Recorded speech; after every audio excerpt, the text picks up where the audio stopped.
ಭಗವದ್ಗೀತಾ ಅಧ್ಯಾಯ 1 ಶ್ಲೋಕ 10.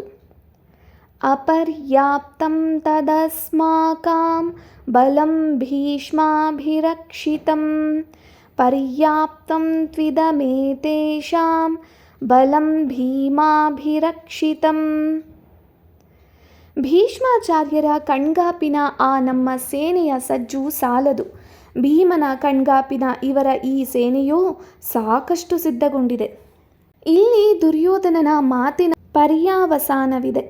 ಆತ ಹೇಳುತ್ತಾನೆ, ಆ ನಮ್ಮ ಸೈನ್ಯವಿದೆಯಲ್ಲ, ಪಾಂಡವ ಪಕ್ಷಪಾತಿ ಭೀಷ್ಮಾಚಾರ್ಯರ ಮುಂದಾಳತ್ವದಲ್ಲಿನ ಆ ನಮ್ಮ ಸೈನ್ಯ, ಅದು ಭೀಮನ ಕಣ್ಗಾಪಿನ ಈ ಸೈನ್ಯದ ಮುಂದೆ ಸಜ್ಜಾಗಿರುವುದು ಸಾಲದು ಎಂದು.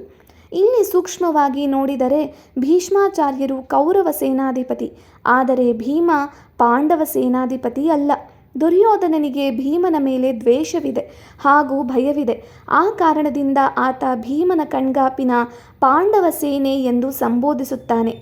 ಇನ್ನೂ ಸೂಕ್ಷ್ಮವಾಗಿ ನೋಡಿದರೆ ದುರ್ಯೋಧನ ಯುದ್ಧ ಭೂಮಿಯಲ್ಲಿ ತನ್ನ ಸೇನೆಯ ಮುಂಚೂಣಿಯಲ್ಲಿ ನಿಂತಿದ್ದಾನೆ. ಪಾಂಡವ ಸೇನೆ ಆತನಿಂದ ದೂರದಲ್ಲಿದೆ. ಆದರೆ ಮಾತನಾಡುವಾಗ ಆತ ಈ ಪಾಂಡವ ಸೇನೆ ಹಾಗೂ ಆ ನಮ್ಮ ಸೇನೆ ಎಂದು ಸಂಬೋಧಿಸುತ್ತಾನೆ. ಪಾಂಡವ ಸೇನೆ ಈಗಾಗಲೇ ತನ್ನ ಹತ್ತಿರ ಬಂದು ನಿಂತಿದೆ ಹಾಗೂ ತನ್ನ ಸೇನೆ ತನ್ನಿಂದ ಬಲು ದೂರದಲ್ಲಿದೆ ಎನ್ನುವಂತೆ ಆತ ಮಾತನಾಡುತ್ತಿದ್ದಾನೆ.